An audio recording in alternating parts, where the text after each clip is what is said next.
12वीं रसायन में आज हम लोग देखेंगे मानक हाइड्रोजन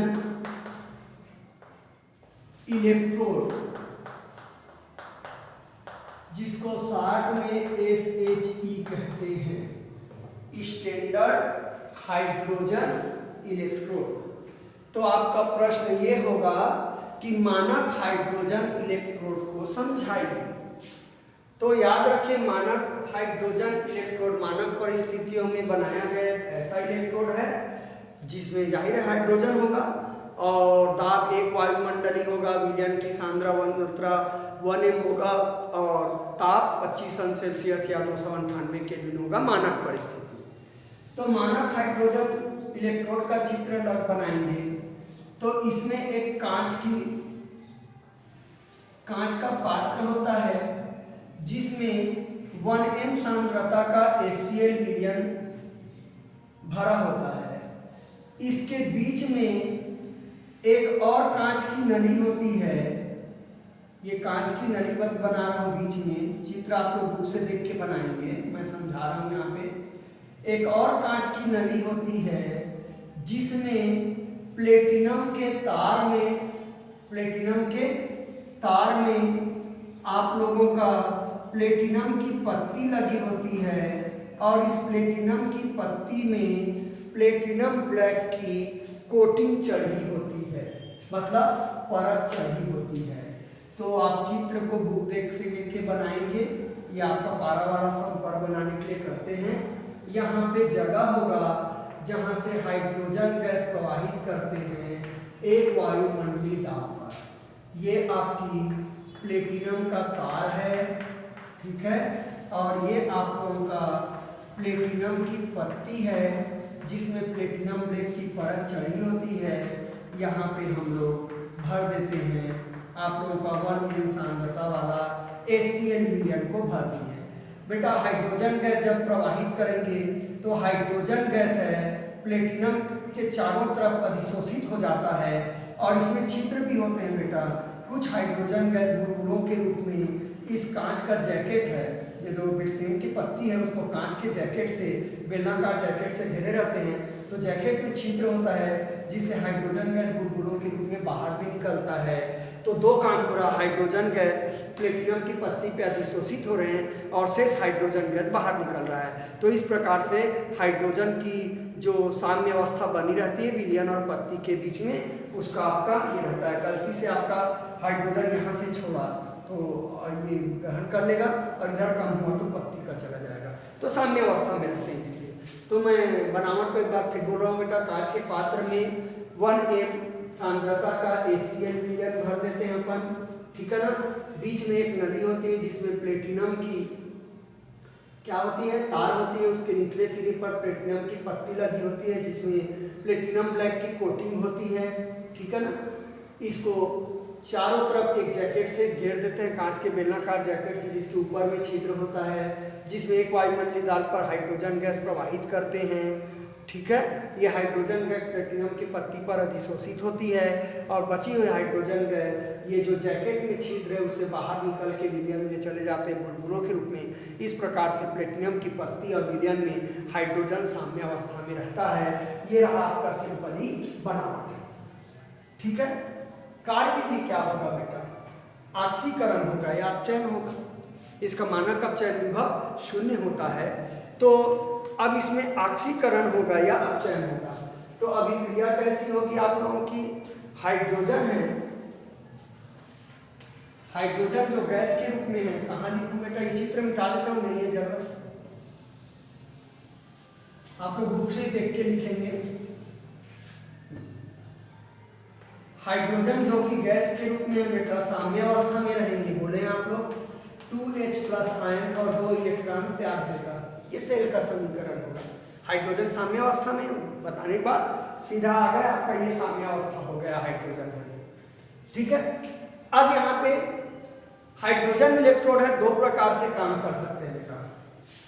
एक आप लोगों के हाइड्रोजन इलेक्ट्रोड का यदि ऑक्सीकरण होता है तो आप लिखेंगे हाइड्रोजन इलेक्ट्रोड का ऑक्सीकरण होता है तो सेल की अर्ध सेल की अभिक्रिया अभिक्रिया कैसी होगी, हाइड्रोजन गैस के रूप में है, हाफ ले लिया बेटा मैं इसको, ठीक है, और ये H+ आयन में बदल जाएगा और एक इलेक्ट्रॉन का त्याग करेगा आपका, ये एक्वस हो गया। और इसका दाब है आपका एक वायुमंडली ATM, और जानते हैं इसकी सांद्रता बेटा 1m होगी, कोष्टक में लिख सकते हैं 1m सांद्रता के उसमें आपके क्या हो जाएंगे, चेंज हो जाएंगे। सेल अभिक्रिया है, यहाँ लाइन कर दीजिए, अर्ध सेल अभिक्रिया दे रहे हैं। तो इस प्रकार से आप लोग बना लिए, ये ऑक्सीकरण हुआ। अब चयन होगा, क्या होगा, H+ जिसकी सांद्रता 1m है, एक्वस में है, वो इलेक्ट्रॉन का त्याग करेगा, इलेक्ट्रॉन लिखने की जरूरत नहीं है बेटा, और हाफ H2 गैस में बदल जाएगा जिसका दाब होगा एक वायुमंडली। ये अपचयन में इलेक्ट्रॉन का ग्रहण होगा। ये अर्ध सेल अभिक्रिया दिया हूँ, जैसे सेल अभिक्रिया लिखना बताया था। अब इसको जबरदस्ती बढ़ाना है, लिख सकते हो, इसी चीज को अभिक्रिया भी लिख सकते हो। जब हाइड्रोजन इलेक्ट्रोड का ऑक्सीकरण होता है तो वो एनोड के रूप में काम करेंगे। ये रहा हाइड्रोजन इलेक्ट्रोड, हाफ कर देता हूं, ये आ गया बेटा आप लोगों का, इलेक्ट्रॉन त्याग कर दिया, ऑक्सीकरण हो गया, एनोड पर अभिक्रिया हो गई, एनोड के रूप में कहा, एनोड पर हो गया। कैथोड के रूप में काम करेगा, यदि उसका अपचयन हो जाएगा तो एक अपचयन का समीकरण कर दीजिए, कोई ये नहीं है, एक इलेक्ट्रॉन ग्रहण करेगा और ये उदासीन हो जाएगा आप लोगों का। कहीं कहीं गलती क्यों लिख रहे हैं बेटा, H2 की जगह H+ लिख दिया होगा। तो ये सिंपल है आप लोगों का, ऑक्सीकरण होता है तो ये एनोड के रूप में काम करेगा, और अपचयन होता है तो ये कैथोड के रूप में काम करेगा, दोनों के रूप में काम कर सकता है। इसका मानक अपचयन विभव 0 माना जाता है, ठीक है। और इसके सहायता से अन्य इलेक्ट्रॉनों की इलेक्ट्रॉन विभव को अपन ज्ञात करेंगे, ठीक है। तो ये मैं मिटा देता हूँ, आप लोग बुक से देख के कंप्लीट लिखेंगे पेज नंबर 165 पे, ठीक है। अब हम बात करते हैं कि बाकी इलेक्ट्रोड का विभव कैसे ज्ञात करते हैं। तो बेटा मानक अपचयन विभव, मानक इलेक्ट्रोड विभव का, मानक हाइड्रोजन इलेक्ट्रोड का विभव 0 होता है। अब मान लीजिए कि मानक हाइड्रोजन इलेक्ट्रोड है ये वाला, इसके साथ में जिंक अर्धसेल को जोड़ देता हूं। कैसे होगा जिंक अर्धसेल, जिंक की क्षण को 1m जिंक सल्फेट विलयन में डुबा दिए, जोड़ देता हूं गैल्वेनोमीटर कुंजी की सहायता से, जैसे जोड़े थे वैसे ही मैं जोड़ देता हूं। तो इसका तो विभव 0 है। अब जो गैल्वेनोमीटर जो पाठ्यांक बताएगा, धारा वो है, या वोल्ट मीटर लगाए हो, जो भी है धारा मापी है, जो पाठ्यांक बताएगा वो प्रवाहित धारा है ना। तो इसकी पाठ्यांक की सहायता से अपन इसका इलेक्ट्रोड विभव निकाल सकते हैं। किसका, जिंक का, मानक अपचयन विभव कहलाता है। वैसे कॉपर का निकाल सकते हैं सबका, क्योंकि इसका 0 है बेटा, दोनों के मध्य विभवांतर होता है तो इसका 0 है, तो जो भी पाठ्यांक आएगा ये इसका इलेक्ट्रोड विभव होगा आपका। तो मानक अपचयन विभव निकाल सकते हैं या मानक इलेक्ट्रोड विभव सभी धातु का निकाल सकते हैं। तो इसके आधार पे आगे बना विद्युत रासायनिक श्रेणी। तो आप लोगों का प्रश्न होगा बेटा, विद्युत रासायनिक श्रेणी क्या है, विद्युत रासायनिक श्रेणी क्या है, इसकी विशेषताएं लिखिए, इसकी विशेषताएं लिखिए प्रश्न। तो विभिन्न धातुओं को उनके मानक अपचयन विभव के आधार पर एक श्रेणी बनाई गई है। तो जिसका मानक अपचयन विभव कम है उसको पहले रखा गया, मतलब ऋणात्मक है, और जिसका मानक अपचयन विभव अधिक है मतलब धनात्मक है उसको बाद में रखा गया है, ठीक है। तो धातुओं को उनके मानक अपचयन विभव के आधार पर बढ़ते क्रम में व्यवस्थित करके, मानक अपचयन विभव के बढ़ते क्रम में व्यवस्थित करके एक श्रेणी बनाई गई है जिसको विद्युत रासायनिक श्रेणी कहते हैं। अब मानक अपचयन विभव कैसे निकालते हैं मैं बता दिया, धातु को उसके विद्युत अपघट्य में डुबा के मानक हाइड्रोजन इलेक्ट्रोड के साथ जोड़ दो, मानक हाइड्रोजन इलेक्ट्रोड का विभव 0 और इसका विभव आपका रीडिंग से आ जाएगा। तो ऐसे सभी धातुओं का मानक अपचयन विभव ज्ञात किया गया, उसको बढ़ते क्रम में व्यवस्थित किया गया।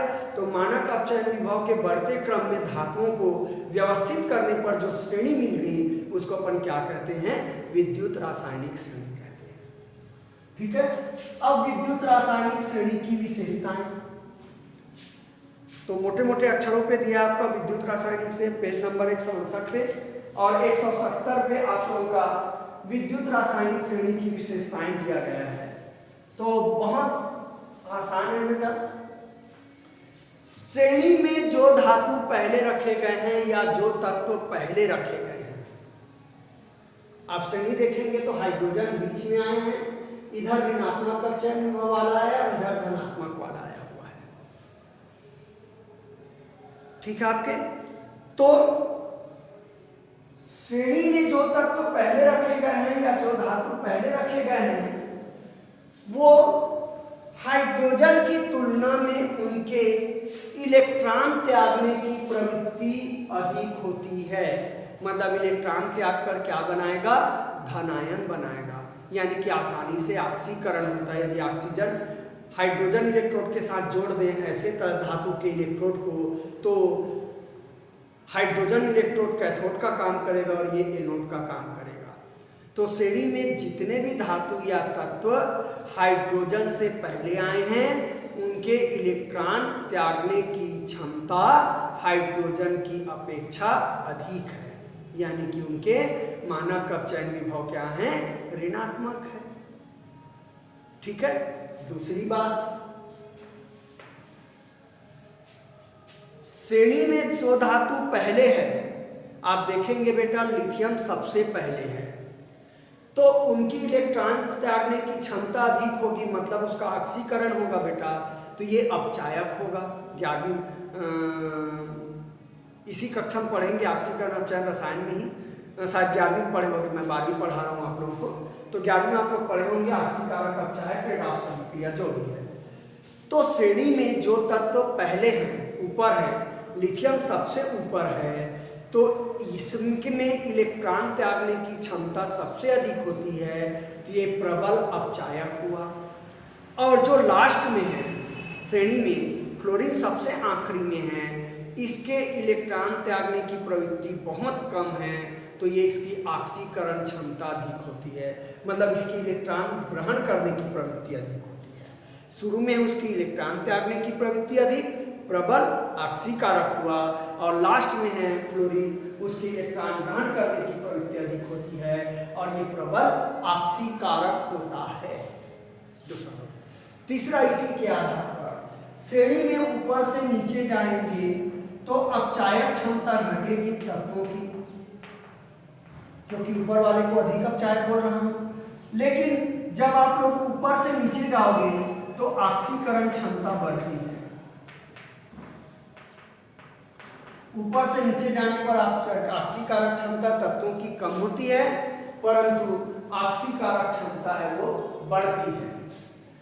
चौथा बात करें, श्रेणी में जितने तत्व हाइड्रोजन से पहले हैं वे चूंकि इलेक्ट्रॉन का त्याग करते हैं, इसलिए हाइड्रोजन अम्ल से हाइड्रोजन को प्रतिस्थापित करते हैं। यानी कि लिथियम की क्रिया अम्ल से कराऊंगा तो लिथियम सल्फेट से क्रिया करके लवण बनाने का, हाइड्रोजन गैस मुक्त हो जाएगी। तो हाइड्रोजन से पहले जितने भी तत्व है विद्युत रासायनिक श्रेणी में, उनकी क्रिया यदि हाइड्रोजन अम्ल से कराएं तो ये अम्ल से हाइड्रोजन को प्रतिस्थापित कर देते हैं। ठीक है, पांचवा, जो तत्व हाइड्रोजन से पहले हैं, जो तत्व विद्युत रासायनिक श्रेणी में हाइड्रोजन से पहले हैं, वो हाइड्रोजन से बाद में आने वाले तत्वों को उनके लवण से प्रतिस्थापित कर देता है। एग्जाम्पल के तौर पे जिंक पहले आया है और कॉपर बाद में आए हैं, तो कॉपर सल्फेट से, बेटा जिंक है, कॉपर सल्फेट से कॉपर को हटा देगा और जिंक सल्फेट बना लेगा, कॉपर मुक्त हो जाएगा। लेकिन यदि कॉपर की क्रिया मैं जिंक सल्फेट से कराऊंगा तो ये नहीं होगा, कॉपर जिंक को नहीं हटा पाएगा, क्योंकि इसकी क्रियाशीलता जिंक से कम है, हाइड्रोजन से बाद है। तो मैं रिपीट बोल रहा हूं आप लोगों की, क्या चीज है आपका रिपीट में, हाइड्रोजन से पहले आने वाले जो तत्व हैं, धातु हैं, जो भी है, हाइड्रोजन से बाद में आने वाले तत्वों को उनके यौगिकों से क्या करता है या उनके लवण से प्रतिस्थापित कर देता है और खुद लवण बनाता है। हो गया। छठवां, श्रेणी में जब ऊपर से नीचे जाएंगे तो धातुओं की क्रियाशीलता कम होती है। बेटा बताया ना मैंने, जिनकी क्रियाशीलता अधिक, कॉपर की कम। धातुओं की क्रियाशीलता कम होती है परंतु अधातुओं की क्रियाशीलता बढ़ती है। ये विशेषताएं हैं। मैं रिपीट बोल रहा हूँ ताकि आप लोगों को क्लियर हो जाएगा। पहली विशेषताएं ये दिए हैं कि श्रेणी में जो शुरू में तत्व या धातु हैं उनके इलेक्ट्रॉन त्यागने की क्षमता अधिक होती है हाइड्रोजन की अपेक्षा, इसलिए इसका मानक अपचयन विभव क्या है, ऋणात्मक है हाइड्रोजन की तुलना में। ठीक है। दूसरा बोले कि जो पहले आए हैं जैसे लिथियम है, उनके इलेक्ट्रॉन त्यागने की क्षमता अधिक है तो ये प्रबल अपचायक है, और अंत में आने वाला तत्व फ्लोरीन है, ये प्रबल ऑक्सीकारक है। अगला पॉइंट इसी आधार पे दे दिए, श्रेणी में ऊपर से नीचे जाने पर अपचायक क्षमता कम होती है तत्वों की परंतु ऑक्सीकारक क्षमता में वृद्धि होती है। अगला दिए हैं जितने भी तत्व हाइड्रोजन से पहले हैं उनको यदि हाइड्रोजन अम्ल से क्रिया कराया जाए तो वे हाइड्रोजन अम्ल से हाइड्रोजन को प्रतिस्थापित कर देते हैं। अगला किए हुए हैं हाइड्रोजन से पहले आने वाले जो तत्व हैं वो हाइड्रोजन के बाद आने वाले तत्व को उनके लवण से प्रतिस्थापित कर देते हैं, और अंत में सवर्ग श्रेणी में ऊपर से नीचे जाने पर धातुओं की क्रियाशीलता आप लोगों की कम होती है परंतु अधातुओं की क्रियाशीलता बढ़ती है। तो ये विशेषताएं हैं आप लोगों के पेज नंबर 170 पे है, क्लियर पे, मेरे ख्याल से बता दिया हूँ, आसानी से लिख सकते हो। अब हम बात करेंगे विद्युत रासायनिक श्रेणी के अनुप्रयोग की। ठीक है, तो मैं ज़्यादा हो जाता आप लोगों का, 3 ही क्वेश्चन करवाया हूँ। विद्युत रासायनिक श्रेणी का अनुप्रयोग मैं कल बताऊँगा आप लोगों को।